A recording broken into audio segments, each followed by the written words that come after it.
জনগণের বুকের উপরে একটা স্বৈরাচারী শাসক জগৎপাল পাথর বসেছিল। আমি তার একটা বক্তব্যের প্রতিবাদ করেছিলাম।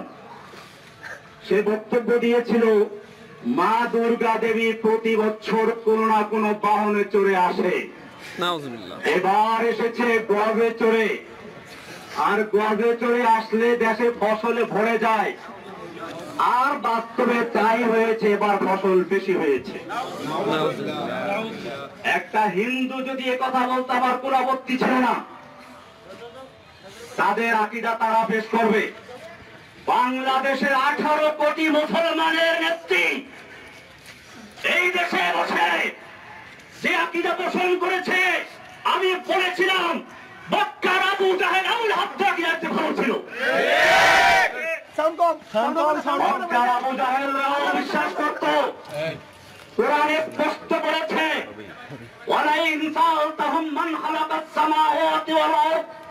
হে নবী, আপনি যদি মক্কার আবু জাহেল আবুল হাবদেরকে জিজ্ঞাসা করেন কে সৃষ্টি করেছে আসমান এবং জমিন, ওয়ালাইন সাআলতাহুম মান নাযালা মিনাস সামাই মান, যদি মক্কার আবু জাহেল আবুল হাবদেরকে আমি জিজ্ঞেস করো কে আসমান থেকে পানি বর্ষণ করে, ফাহিয়া বিহিল আরদ মিন বাদি মাউতিহা, অতঃপর সেই পানির মাধ্যমে মৃত্যু জমিনকে জীবিত করে ফসল উৎপন্ন করার শক্তি দেয় কে? আল্লাহ বলছেন লা ইয়াকুলুন্নাল্লাহ, মক্কার কাফেররা অবশ্যই বলবে যে আল্লাহ এগুলো সব করেন। যেখানে মক্কার আবু জাহেল আবু লাহাবরা পর্যন্ত বিশ্বাস করত বৃষ্টি দেওয়ার মালিক আল্লাহ, রিজিক দেওয়ার মালিক আল্লাহ, সেখানে বাংলাদেশের মুসলমান দেশের প্রধানমন্ত্রী বলেছিল মা দুর্গা দেবী গদে চড়ে এসে বলে ফসল বেশি হয়েছে। আমি তার প্রতিবাদ করেছিলাম, তার হিংসার কারণে আমাকে গ্রেফতার করেছিল। আপনারা জানেন আমার জামিন হয়েছিল। আমাকে হাইকোর্ট থেকে জামিন দিয়েছে, কিন্তু হাসিনার কোর্ট আমাকে জামিন দেয় নাই। আমাকে জেল গেট থেকে নিয়ে 2 দিন রেখে আবার গ্রেফতার করে ভিতরে দিয়ে দেয়। এখন আমি সেই মামলায় কারারুদ্ধ আছি। ভাইয়েরা আমার, আপনারা জানেন আমি ঈদের সময় বাড়িতে বেড়াতে এসেছিলাম। আমি কোনো দল করি না, আমার প্রত্যেকটা লেখা এবং বক্তব্যে বলা আছে আমি একজন মুসলিম। কোরআন আমার পরিচয় দিয়েছে, হুয়া সাম্মাকুমুল মুসলিমিন। আমি সেই মুসলিম পরিচয় দিয়ে চলেছি।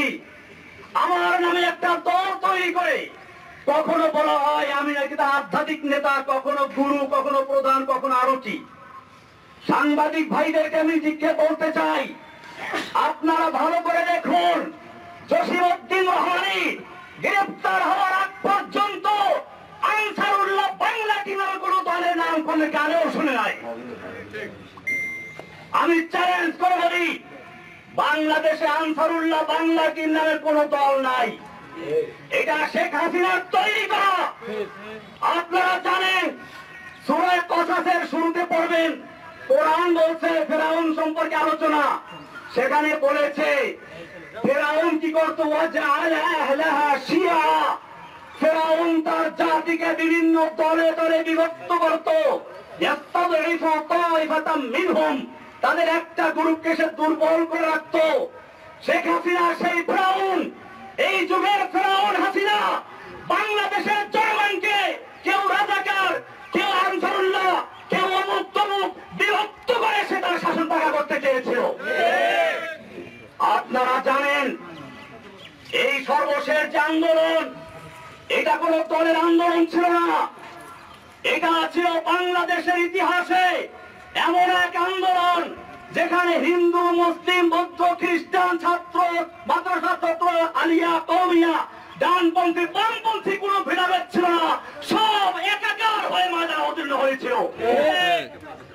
আপনারা জানেন আমার মনে পড়েছে জেলখানায় বসে যেদিন শুনলাম হাসিনা পালিয়েছে, আলাম তারা কাইফা ফাআলা রাব্বুকা বিআসহাবিল ফিল, আল্লাহ বলতেন আপনি কি দেখেন নাই হাতি বাহিনীর সাথে আল্লাহ কি আচরণ করেছিলেন। হাতি বাহিনী হাসিনা নামাতে চেয়েছিল, সাজু আজান নামিয়ে দিয়েছিল, আল্লাহ বলছেন আলাম ইয়াজআল কাইদাহুম ফি তাদলিল, তার এই জঙ্গি জঙ্গি খেলার চক্রান্ত আল্লাহ কি ব্যর্থ করে দেন নাই? ওয়া আরসালা আলাইহিম তায়রান আবাবিল, আল্লাহ বলছেন আব্রাহাকে ধ্বংস করার জন্য ঝাঁকে ঝাঁকে পাখি পাঠিয়ে দিয়েছিলেন। তায়রান মানে পাখি, আবাবিল মানে ঝাঁকে ঝাঁকে। আমার দেশে বলা হয় আবাবিল পাখি। আমি তখন মনে করলাম এই প্রাইমারি স্কুলের ছাত্র, হাই স্কুলের ছাত্র, নাবালক শিশু পর্যন্ত যখন ময়দানে ছাপিয়ে পড়েছে, এটা আল্লাহ দেওয়া সেই আবাবিল পাখি চলে এসেছে। হাসিনার কোনো ক্ষমতা ছিল না মোকাবেলা করার মতো। আমি ধন্যবাদ জানাই বাংলাদেশের সেনাবাহিনীকে সময় মতো পদক্ষেপ নেওয়ার জন্য, যে তারা কোন দলে আনুগত্য না করে বাংলাদেশের জনগণের পাশে দাঁড়িয়েছিল। আমি বাংলাদেশের পুলিশ ভাইদেরকে বলবো, আপনাদেরকে জোর করে ব্যবহার করেছে আমরা জানি, আপনাদের দোষ না। আমি সেজন্য আজকের মাধ্যমে সারা বাংলাদেশের মুসলিম অমুসলিম সমস্ত মানুষকে বলতে চাই, আপনারা কোনো ভাবে পা দিবেন না। এখন বড় কঠিন মুহূর্ত চলছে। আপনারা দেখেছেন ভারতের মিডিয়ায় প্রচার হচ্ছে বাংলাদেশে হিন্দুদের মন্দির জ্বালিয়ে দেওয়া হচ্ছে, হিন্দুর বাড়ি ঘরে আগুন লাগানো হচ্ছে, এই সমস্ত অপপ্রচার হচ্ছে। খবরদার, আমি আপনাদেরকে কঠোর ভাবে বলছি, কোন হিন্দুর উপরে আক্রমণ যেন না হয়, কোন মন্দির আগুন দিতে না পারে, সেজন্য আপনাদেরকে অতন্ত্র প্রহরে বাড়তে হবে ইনশাআল্লাহ। ভাইয়েরা আমার, আপনারা জানেন আমরা কোন বিশৃঙ্খলা পছন্দ করি না। আমরা চাই আল্লাহর নবী যেরকম ভাবে মক্কা বিজয়ের পরে যখন তার সামনে সাহাবায়ে কেরাম 10,000 উন্মুক্ত তরবারি নিয়ে বসে আছেন, একটা ইশারা করলে সব গর্দান বুড়ে যায় মক্কার কাফেরদের। মক্কার কাফেররা এসে হাজির হয়েছে সামনে। আল্লাহর নবী জিজ্ঞেস করেছিলেন, ওহে মক্কার কাফেররা, তোমরাই তো সেই লোকগুলো যারা আমাকে হত্যা করার জন্য ঘেরাও করেছিলে, তোমরাই তো সেই লোকগুলো যারা আমার বিলালকে উত্তপ্ত রৌদ্রে শুয়ে রেখে নিচে আঙ্গার দিয়ে উপরে পাথর চাপা দিয়ে রেখেছিলে, তোমরাই সেই লোকগুলো যারা সুমাইয়া রাদিয়াল্লাহু তাআলা আনহাকে লজ্জাস্থানে বর্ষা দিয়ে আঘাত করে হত্যা করেছিলে, তোমরাই সেই লোকগুলো যারা আম্মার ইবনে ইয়াসিরকে বন্দী করে নির্যাতন করেছিল। কিন্তু আজকে তোমাদের আমি জিজ্ঞেস করতে চাই, তোমরা আমার থেকে কেমন ব্যবহার আশা করছো? মক্কার কাফেররা বলেছিল, একজন উত্তম ভ্রাতার কাছ থেকে যা আশা করা যায় তাই আশা করছি। আল্লাহর নবী বলেছিলেন, আজকে আমি সে কথাই বলছি যা আমার ভাই ইউসুফ আলাইহিস সালাম বলেছিলেন তার ভাইদেরকে নাগালে পাওয়ার পরে। আল্লাহর নবী বললেন, লা তাসরিবা আলাইকুমুল ইয়াউম, আজকে তোমাদের বিরুদ্ধে আমাদের কোনো ক্ষোভ নাই, কোনো প্রতিশোধ নেওয়ার ইচ্ছে নেই। যাও, ইযহাবু আনতুম তুলাকা, আমি তোমাদের সকলকে সমানভাবে আমভাবে ক্ষমা ঘোষণা করছি। বাংলাদেশে আন্দোলনরত ছাত্র জনতা, মাদ্রাসার ছাত্র, স্কুল কলেজের ছাত্র, সাধারণ জনতা, আমি সকলের কাছে অনুরোধ করব, আল্লাহর নবীর এই মক্কা বিজয়ের ঘোষণাকে কেন্দ্র করে আমরা যেন এই বিগত দিনে যা হয়েছে সব ক্ষমা করে দিয়ে একসাথে একটা সুন্দর সমৃদ্ধ সাম্যের বাংলাদেশ গড়তে পারি ইনশাআল্লাহ। আমি একটা কথা না বললেই নয়, আপনারা অনেকে মনে করেন প্রচার হচ্ছে হিন্দুরা মুক্তমুখ। আমার এই জেল জীবনের আমি সর্বশেষ ঘটনা বলছি, সর্বশেষ আমি যেদিন কোর্টে যাই, একজন কারা পুলিশ নাম হলো প্রবীর, দুইটাওয়ালা কি এরা হিন্দু, দেখেন হিন্দু, দুপুরের সময় ডায়াবেটিস রোগী, মুখটা শুকিয়ে গেছে, বলেন হুজুর আপনার বোধহয় ক্ষুধা লেগেছে। আমি কিছু বললাম না, বলে টাকা থাকলে দেন আমি খাবার এনে দিই। আমি টাকা তো আনি নাই, কোর্টে বসে উনি আরেকজনের কাছে টাকা চাইলেন, তাও নাই। শেষ পর্যন্ত নিজের পকেট থেকে টাকা খরচ করে আমাকে দুপুরে এক প্যাকেট বিরিয়ানি আর একটা 2 লিটারের পানি দিয়ে দেয়। হিন্দু প্রবীর, এরা সর্বশেষ আমি করছি সেই কোর্টের দিন। আপনাদেরকে আরো বলি, আমি যে জেলখানায় রয়েছি সেখানে চক্রান্ত হয়েছিল বড় ধরনের দাঙ্গা করানোর জন্য। আমি সকালবেলা থেকে পুরা জেলখানায় হ্যান্ড মাইক হাতে নিয়ে বলেছি, খবরদার কেউ কোনো বিশৃঙ্খলা করবেন না, বিশৃঙ্খলা করবেন না, আপনারা শান্ত থাকুন। আপনারা জানেন আমাকে রাখা হয়েছে হাই সিকিউরিটি জেলে, এশিয়া মহাদেশের 1 নাম্বার জেলেটা, কঠিন জেল।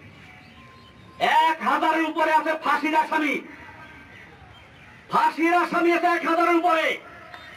এরপরে হুজি জেএমবি যত সব ওখানে। এইখানে গন্ডগোল লাগাবার চক্রান্ত করা হয়েছিল।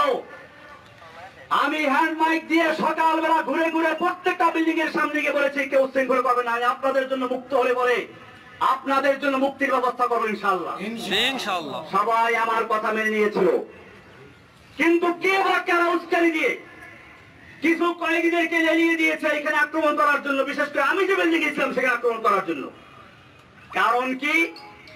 কারণ ছিল এই আন্দোলনটাকে একটা জঙ্গি রূপে আকৃতি দেওয়ার জন্য। আমি গোয়েন্দা বিভাগের ভাইদেরকে বলবো, ঢাকার high security, Kashimpur high security জেলে পরিবেশ শান্ত হওয়ার পরে এই কয়েদিদেরকে লেলিয়ে দিয়েছিল কারা হাজুদের উপরে। যদি সেদিন আমি জীবনের ঝুঁকি নিয়ে বাধা না দিতাম তাহলে সেখানে কারবালার ময়দান হয়ে যেত। কারণ হাজুতেরা নামলে বলে ওই কয়েদিদেরকে খুঁজে পাওয়া যেত না। এই চক্রান্ত কারা করেছিল আপনাদের খুঁজে বের করতে হবে।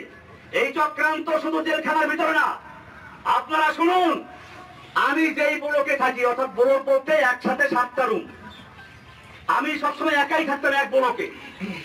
কিছুদিন আগে বন্দি বেশি হয় আমার ওখানে, ওই যে প্রশ্ন ফাঁসের আসামি আবেদ আলী, ওর সাথে আরো কয়েকজন দেয়, আমি তো বলছি হিন্দু একজন আসামি আছে, হিন্দু।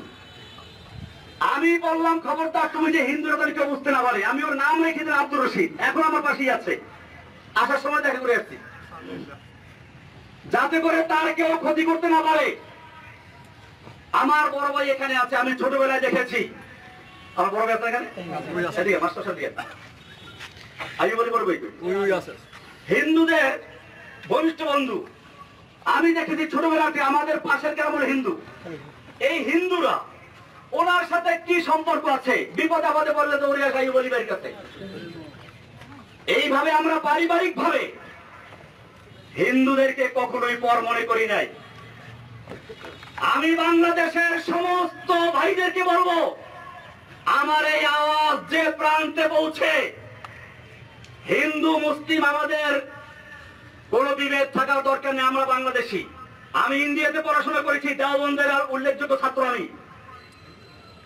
আমি দেওবন্দে পড়াশোনা করেছি। ইন্ডিয়াতে হিন্দুদের বিভিন্ন বাগানে গিয়ে ফল খেতাম। হিন্দু দাদারা আমাকে বলতো, খাও খাও ভাই, দেখতে চাই, খাও, লেনা নেই, যত চাও খেয়ে নাও, নিতে পারবা না।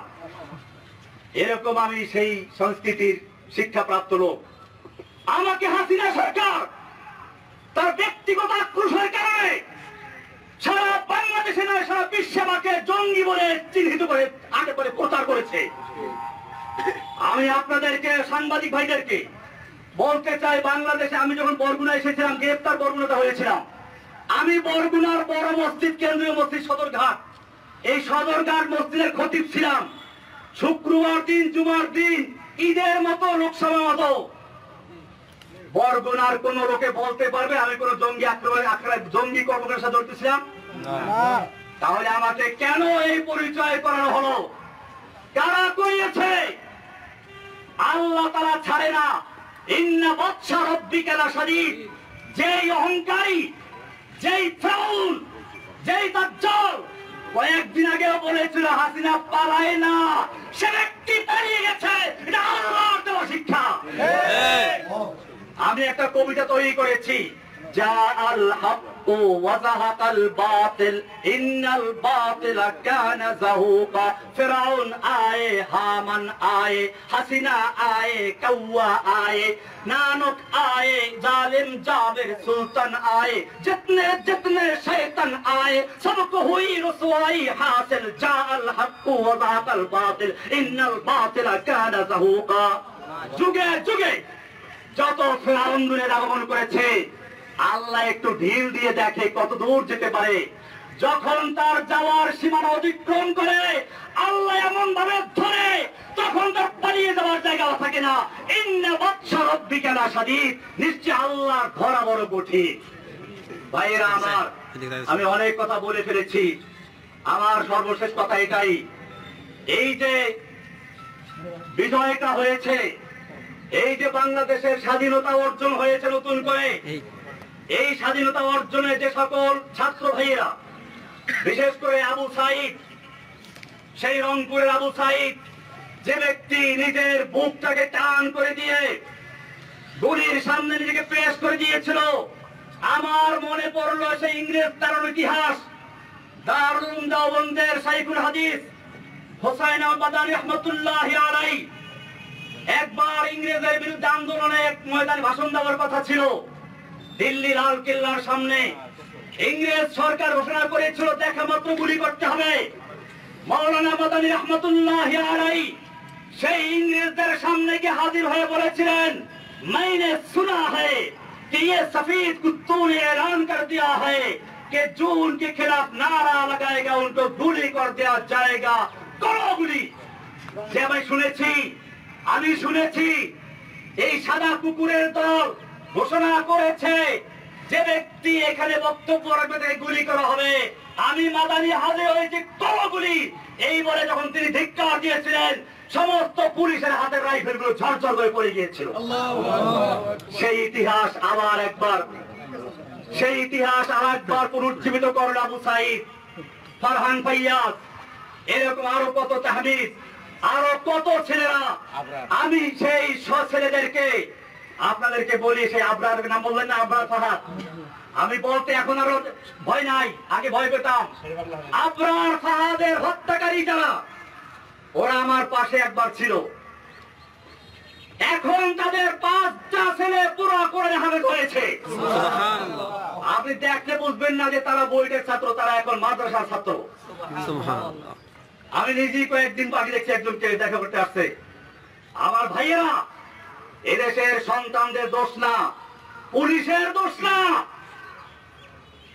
আওয়ামী লীগ যুবলীগ ওই ছেলেদের দোষ না, দোষ হচ্ছে কিছু লিডারদের, কিছু নেতা নেত্রীর, যারা এদেশের যুবকদেরকে, এদেশের পুলিশদেরকে, এদেশের সৈন্যদেরকে নিজেদের স্বার্থে ব্যবহার করতে বাধ্য করে।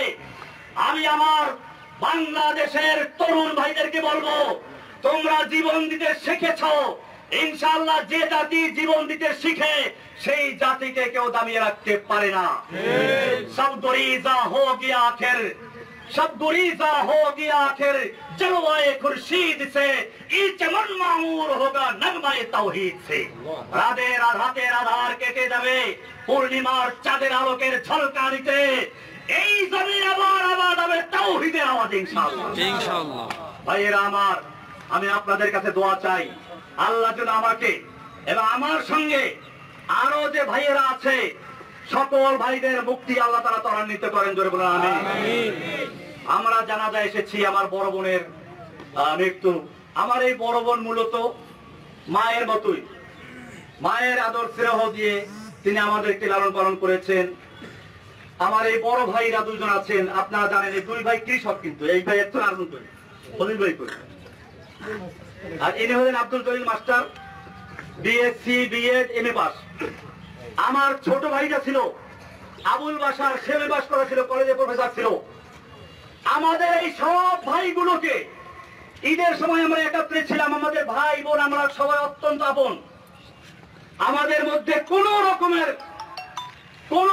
কোনো একটু মনোমালিন্য নাই। ঈদের সময় আমরা সবাই হাজির ছিলাম, আমাদের মেয়ে জামাইগুলো, আমাদের ভাইগুলো, ভাতিজাগুলো। আজকে কয়েকটা ভাতিজা এখন চিনতেও পারিনি আমি, কারণ ওরা ছোট ছোট অবস্থা জেলে ঢুকেছিল। এই লোকগুলোকে জঙ্গি বানিয়ে দিল। এরপরে শুনলাম কি হয়েছে, ওই যে পুলিশ বাবুল আক্তার, সে তার বউকে নিজে খুন করলো।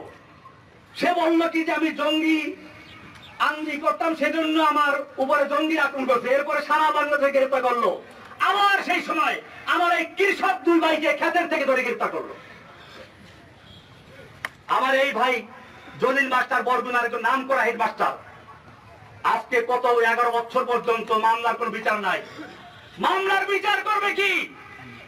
এই মামলা তো হাসিনার নির্দেশে হয়েছে, এই মামলার কোন এভিডেন্স নাই, সেজন্য মামলা দেখা রয়ে গেছে, আজ পর্যন্ত বিচার শুরুই হয় নাই। আমি আপনাদেরকে কথা বলে এই জন্য বললাম, আপনারা বরগুনার মানুষ, হয়তো আপনারাও মিডিয়ার কারণে, অপপ্রচারের কারণে বিশ্বাস করতে পারেন, মনে করতে পারেন কিনা যেন আছে। আসলে আমার এই ভাইগুলোকে আপনারা চিনেন। আমার ছোট ভাই ওই সময় বাড়ি ছিল না, সে বরিশাল কলেজে প্রফেসর ছিল, তাকে গুম করা হলো, 6 মাস পর্যন্ত নির্যাতন করা হলো। বলা হলো তুই খালি একটা কথা বল, জসিমউদ্দিন রহমানী আনসারুল্লাহ বাংলা টিমের প্রধান, তার তোকে ছেড়ে দিব। আমার ছোট ভাই